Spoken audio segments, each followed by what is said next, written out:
welcome back to my YouTube channel. And it has been a while, we haven't catched up, but yeah, here we are.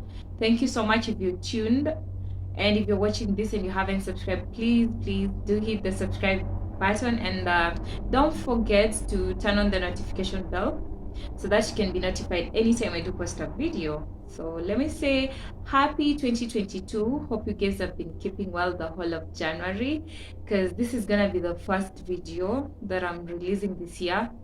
I haven't done any yet in Jan, but yeah, here we are. Thank you guys. So happy new month. Let me just tell you guys to stay positive, focus on your goals, and just with discipline and persistence, perseverance, and patience, and working hard and smart towards whatever your goal is, you'll definitely achieve it. So regardless of the obstacles and all that, I just wanna urge you guys to stay focused and yes, work for it, and you're gonna get it. Our topic of today is Qatar Airways assessment.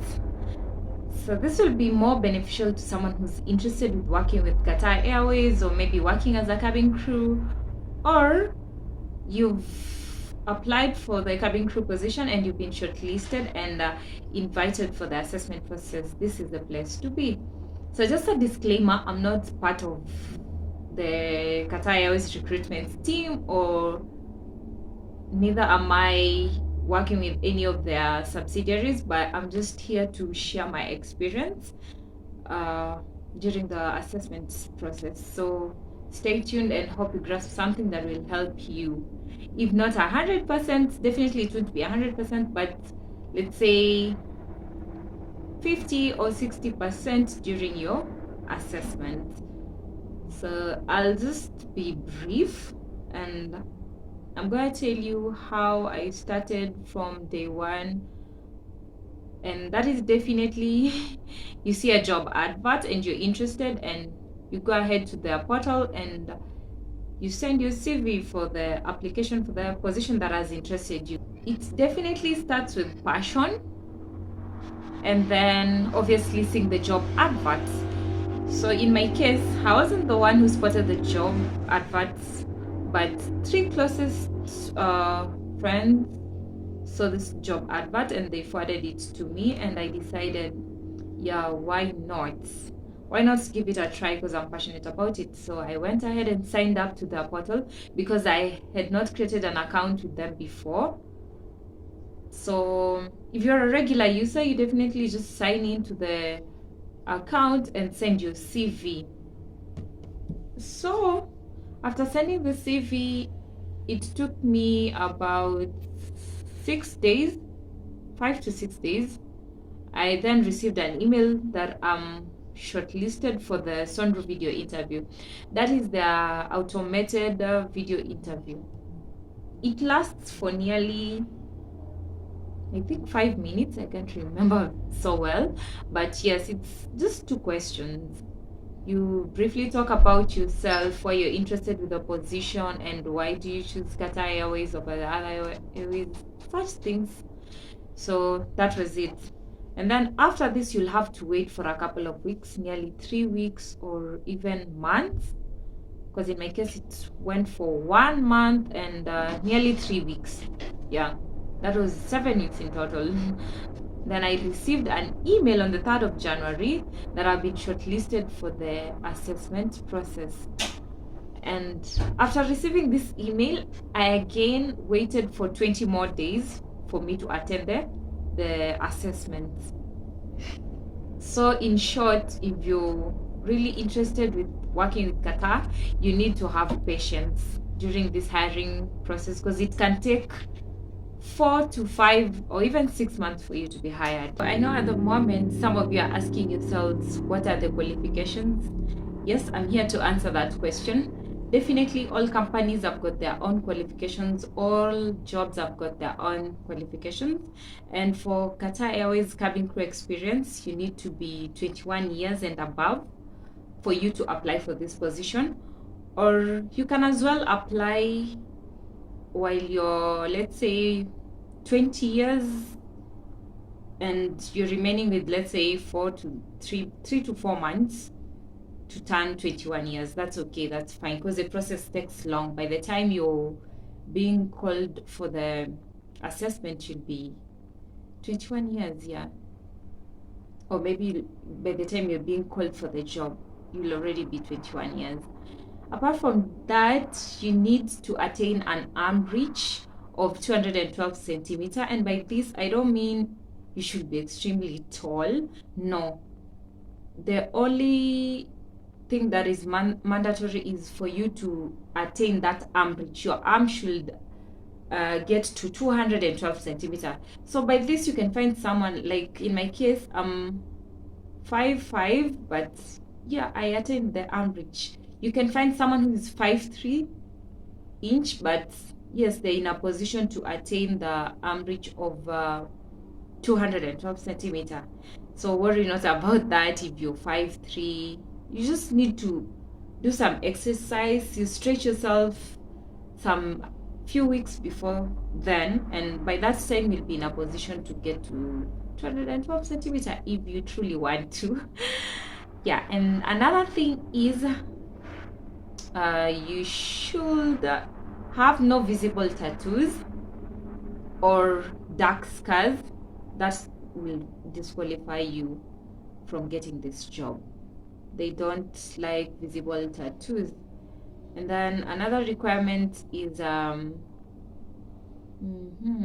you should possess a high school diploma.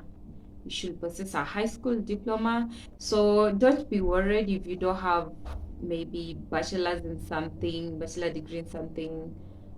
That's a plus, yes, but for them, all they need is a high school diploma.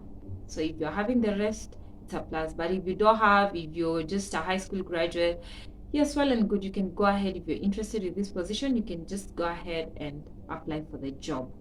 And you never know, if you are a high school graduate and you're interested with this cabin crew experience position, let nothing limit you from applying, because you might end up getting the job. Yeah, you might end up qualifying. So yeah, don't give up, go for it. If that's your dream, kindly go for it. So the D-Day is here. Let's say tomorrow is your assessment day. What are the requirements on this particular day? So worry not about this, because on the invitation email for assessment that you'll have received previously, all the requirements will be stated in there.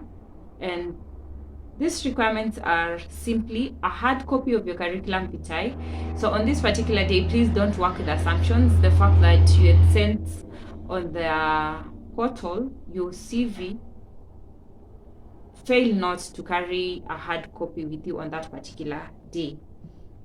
And what I would suggest is, or let me say, I'd advise you make a brief CV on this day, 1 page or maybe at most 2 pages, because the recruiter doesn't have time to keep checking so many pages of your CV, because there are so many candidates on this particular day.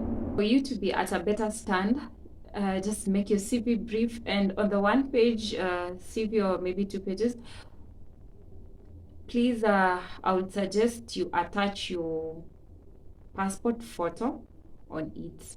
But this isn't mandatory, because passport photograph is also a requirement on that particular day. You need to have it separate, 1 copy of your passport photo.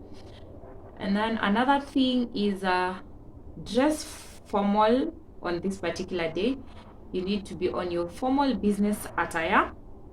This needs to be, let's say, a black skirt suit and maybe white shirt or blouse, that is. Apart from that, please do report on time, because they'll check time consciousness, definitely. So be on time. And on this day, I'd say please do not schedule other errands on this particular day, because this assessment process do take a lot of time. It will take nearly half of your day, or even the entire day, being there waiting for the next stage and the other stage. That will take a lot of time. So that particular day, just schedule it for your assessment, and that's a done deal. No other errands to run. Another crucial requirement on this particular day is a printout of your invitation letter. And by this, the recruiter wants to see your applicant ID and a confirmation that you are invited for the assessment. So on this day, kindly have a hard copy of your invitation letter. So keep in mind, you're supposed to have these three things: a hard copy of your CV, a passport, one passport photograph, and 3, you should have a printout of your invitation letter so that they can recognize your applicant ID. Yeah.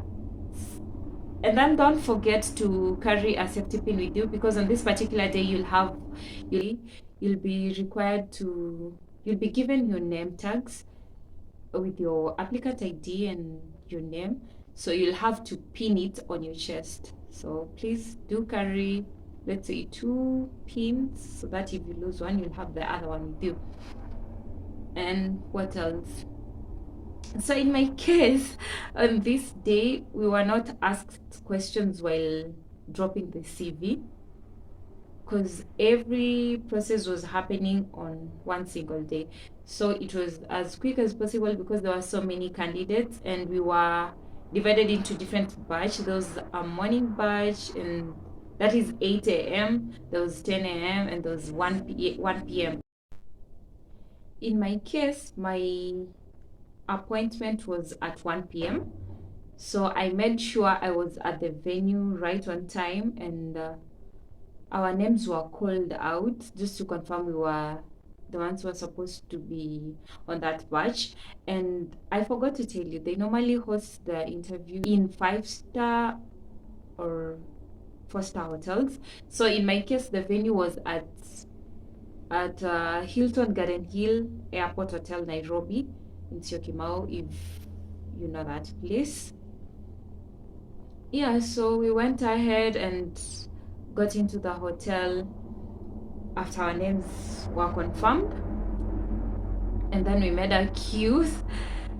So we were by that time we were submitting our CVs to one of the recruiters, and then after submitting the CV, you're given this tag, and then you're directed to the conference hall, whereby the process will be going on.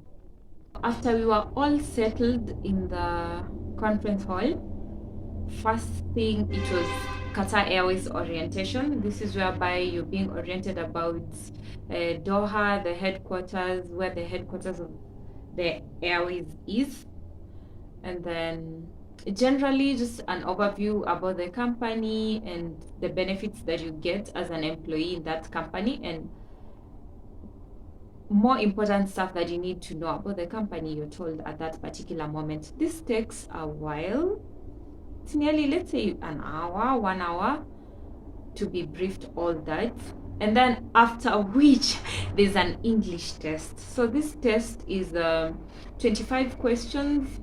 In my case, it was 25 questions. I hear other people saying it ranges in between 25 to 30 questions. So in our case, it was 25 questions, which lasted for 30 minutes duration.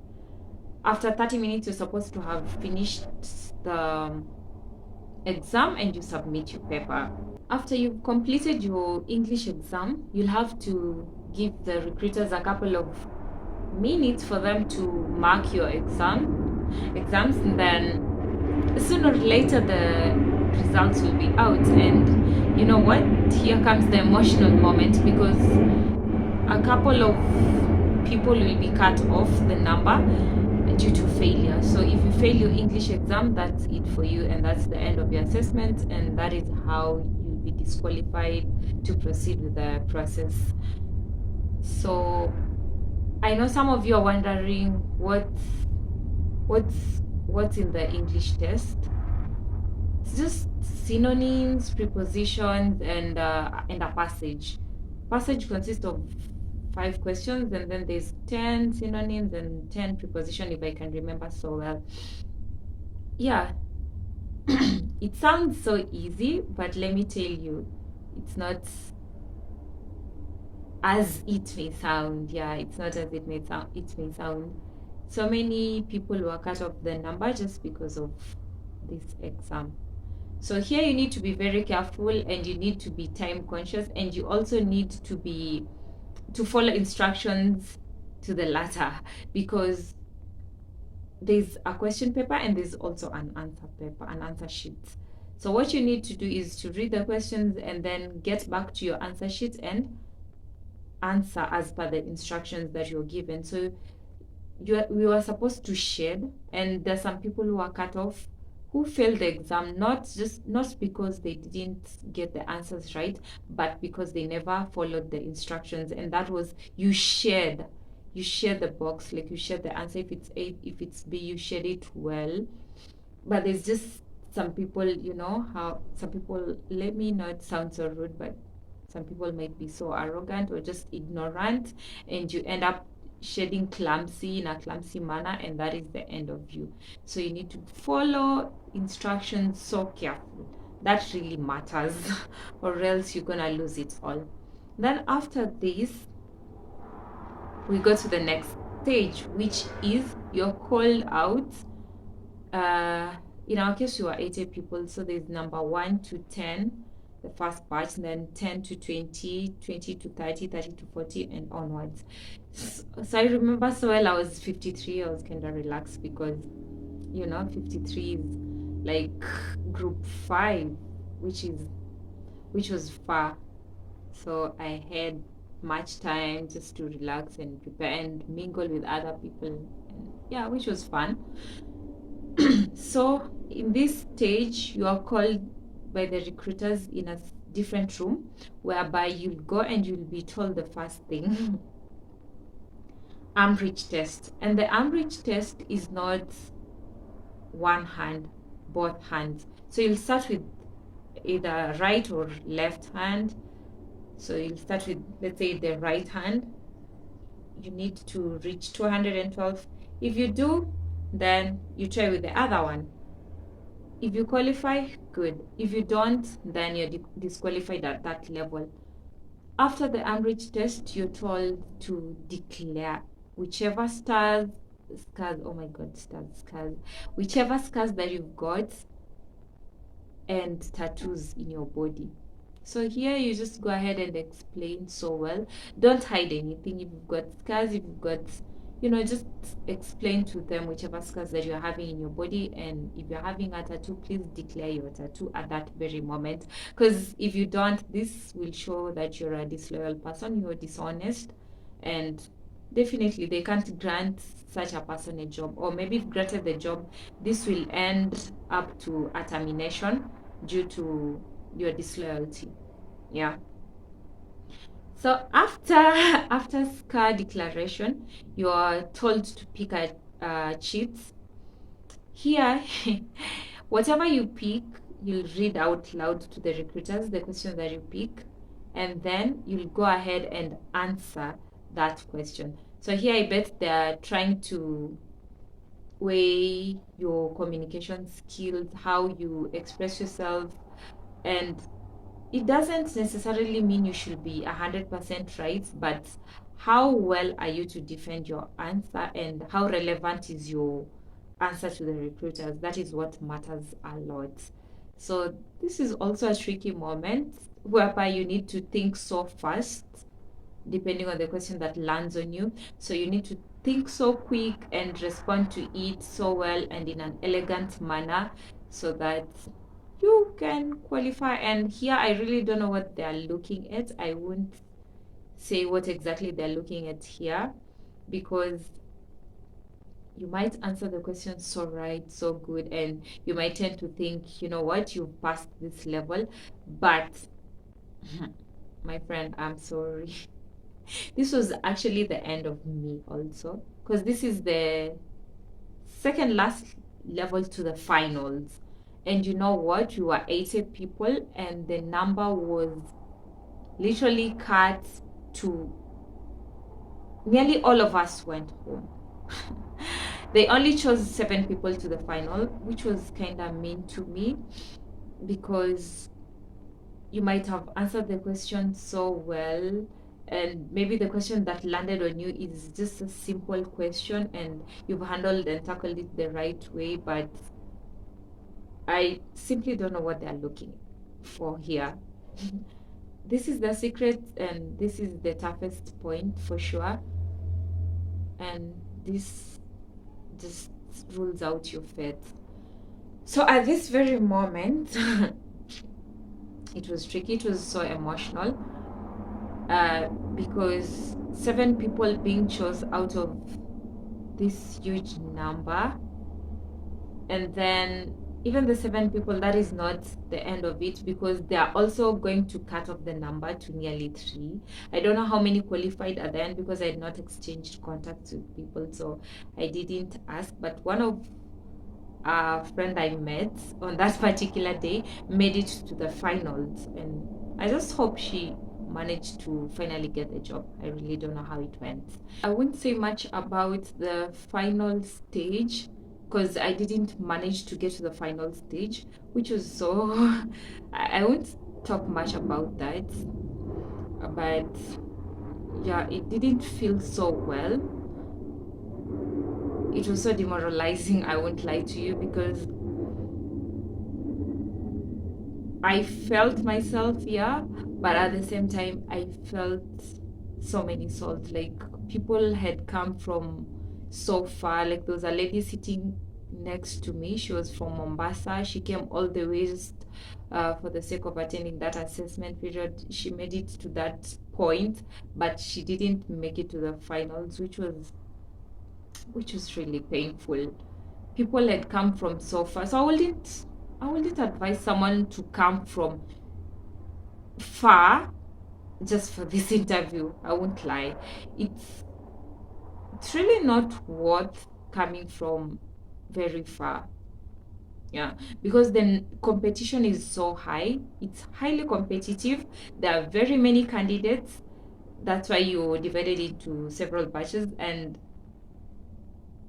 the chances of you getting the job is so minimal. So it's good, even if you're coming from far, if you've got the resources and all that, if you can manage, yes, to avail yourself for that particular day, even if you're from far, it's good to come, but don't have high expectations towards this, towards the position, because it's highly competitive and seems like the company really needs a few people from, I don't know if it's from Africa or from Kenya. I just can't tell it. I can't tell that. I don't know what they're really looking for, because uh, I bet we were more than 250. The total number, we were more than 250, because my batch was just 80 people and there's some other 80 people and other 80 people. Yeah, so it was so many people. And yes, out of those 80, 7 getting to the finals, and also a cutoff being done at that final level, that means maybe 3 people or even 2 people getting to the final. That sounds sad. But anyway, it is what it is. It's quite an experience. When you get to attend to this assessment, you really learn a lot. To me, I took it positively because I learned a lot out of that, and you just need to go soft with yourself. Take it easy, because it doesn't necessarily mean if there's a position, it's a must for you to get it. No. We've all been destined for, different jobs, different positions, or different stages and phases in life to be at a certain place. So don't force things. If it doesn't work, it doesn't work. If it didn't work for you, please don't go hard on yourself. Don't kill yourself just because you didn't get the job, but take it as a challenge. Take it positively, and work towards your, just work towards yourself. Though it's so it's so hard to predict what made you fail on this particular interview, because they don't point out on each particular individual that this was the weakness, this was your flaws. No, they don't tell you. I bet it's because the candidates are many, that's why they can't have time to spare and tell us. But anyway, that's it. That's how sad it is. People were so devastated, people were so demoralized, people were so, I don't know what term to use. They were so frustrated not getting the job and they really cursed. But you know what? It's life. And in this life, not everything is for you. Yeah, sometimes we kind of want some things, but maybe it's not the right time for us to get. So just be patient with yourself, and you can as well try. If it has been your dream, you can try as much as possible, as many times as possible, and maybe at the end of it all you land on the job. So all the best in your job search, all the best in your application. Just stay positive and everything will work good for you. So I forgot to tell you examples of the questions that they normally ask on that cheat that you choose. Let's move straight ahead to the question bit of it. I'll just tell you a few of the questions that some of the friends I met that day were asked, and yeah, they were able to tell me what they were asked. So this was it. I'll start with my cheat. My cheat read, what profitable business could you start in your own country? Of which this is the best question that I got. I really wanted to land on a business question and my wish was granted, thanks to God. It was really amazing and I really tackled it to my level best, I believe. And the fact that I'm an entrepreneur, I've got so many business ideas in my brains, and yeah, I answered the question so good to the best of my capability. And yeah. So the next question is are cars safe? You can be asked something of the sort. And then another thing, you can be asked, what do you think about plastic surgery? Or what are your thoughts about adoption? Or you can be told to describe empathy, or you can be told what would you like to change, what would you like to change about yourself growing up, you know, just random questions, general questions. So basically you need to have general knowledge of nearly everything around you, just general knowledge of life. And yeah, the questions were so easy to me. Those questions were so easy. So there's just a lot that they are looking for that nobody knows. And I felt so sorry the fact that there was no male who was chosen to the finals, and it really felt bad, sort of like there wasn't gender equality, but that wasn't it. The recruiter, there was actually one male guy who raised that question. Why is it that only the ladies were the ones who made it to the finals? But the recruiter said from the other batch they were able to also get male, so they shouldn't treat it as gender inequality. But clearly it showed something, it portrayed something else. But anyway, it's life. You never know. Maybe they didn't meet the recruiters standards or whatever was needed for the job. So no one is to be blamed for this, because no one knows exactly what the recruiters were looking for here. Yeah, so those are the sort of questions that people were asked. There were so many questions, I just can't list them here. In case you're having any suggestion, any question, or any compliments, just drop it at the comment section. Let's engage. And thank you so much, guys, if you're listening to these points. Thank you so much. Kindly subscribe if you haven't subscribed. And if there's something I've left out, or if there's something you need to know from me, please feel free to ask at the comment section, and I'll definitely be here to answer your questions. Thank you so much for listening and for being my good fans. I nearly forgot this. On this particular day, please, your grooming standards, let them be high. Let your grooming standard be high. And for the ladies, please apply makeup wear makeup on that particular day and let your makeup look elegant. And don't forget to carry your makeup accessories with you so that you can keep refreshing while there, because the session will be so long and you'll be having breaks, and at this particular time you need to be refreshing yourself. You need to look so fresh during the session. So if you're not a makeup person, then this is not for you, seriously, because you'll feel so overwhelmed because you really need to look, that extremely gorgeous and outstanding for the position. Yeah, so please, ladies, put your game on top. And for male, please just be decent and, you know, have that haircut and look good and presentable. Yeah, so that you can stand a chance of getting this position.